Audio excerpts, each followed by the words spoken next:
Hi, what would you do if you found out you had ALS? Probably the first thing you'd want to do is find out what the heck ALS is, and you'd go to the internet and find out it's a disease, a fatal disease, also called Lou Gehrig's disease, and that you would lose your function to move and possibly to speak or swallow. So I know if I got this disease, the first thing I'd want to do is find a cure, or find out if there was a cure. And my friend, Craig Dunham, did get this news in 2008 that he had ALS. And he lived fully before he got the news, even more fully after he got it, because he knew time was short. He had 3 kids. He was a single dad, and so he wanted to spend as much time as he could with his kids. When they were out for summer break, he took them on a cross-country road trip. And when he lost his ability to move and he was confined to a wheelchair, he moved into a nursing home. He was in his late 40s, and so he's probably the youngest person, the youngest resident at the nursing home. He was very fun and flirtatious with the nurses, and he always had this great smile. So even if he couldn't speak, he always had fun. He always knew how to have fun. I would visit him every Sunday, and I helped him. I use the word help loosely because he didn't need much help. He still had the use of his finger even when he couldn't move, and so he had this motorized wheelchair, and he was just a speed demon, and so he was usually way ahead of me. I wasn't like pushing him in the chair, but I would go to church with him on Sundays, and he loved church. He was very devout Catholic, and so it was fun for me to go to church with him. And once we got there, there was a lot of construction going on at this church. One of the times we got there, there was all this scaffolding, and there was this steep incline, and it was all full of mud and rocks. And I didn't think a wheelchair could get up that incline.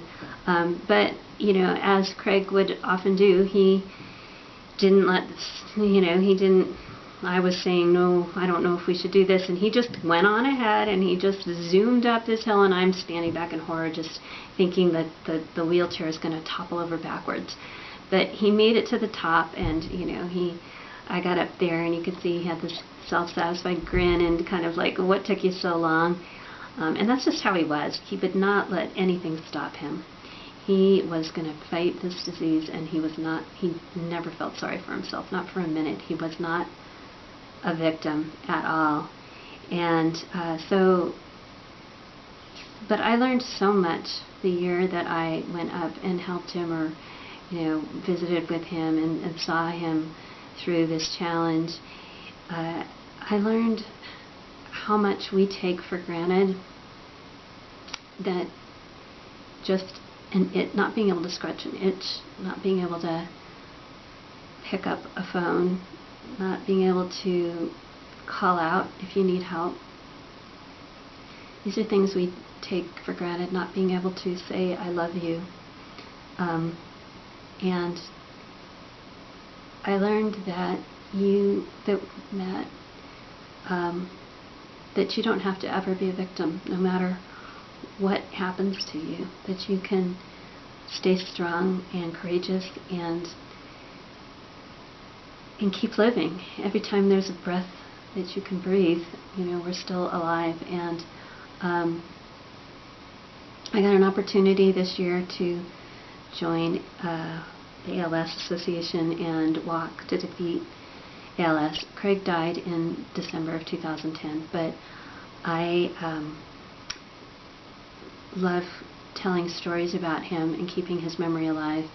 And when I heard that there was this walk for defeating ALS, I told the chairperson, Holly Kerr, that I was going to be the top fundraiser, and I should have found out how much last year's top fundraiser was, that she raised over $12,000. So that's my goal this year. I know many of you have donated to so many of my different causes.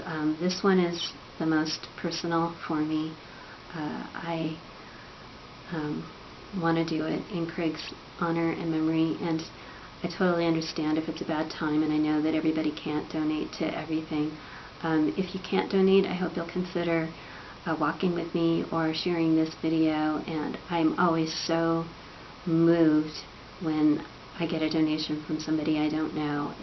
That's really cool, and I know, again, what I would want to do, and what I do want to do is find a cure for ALS, so please help me do that.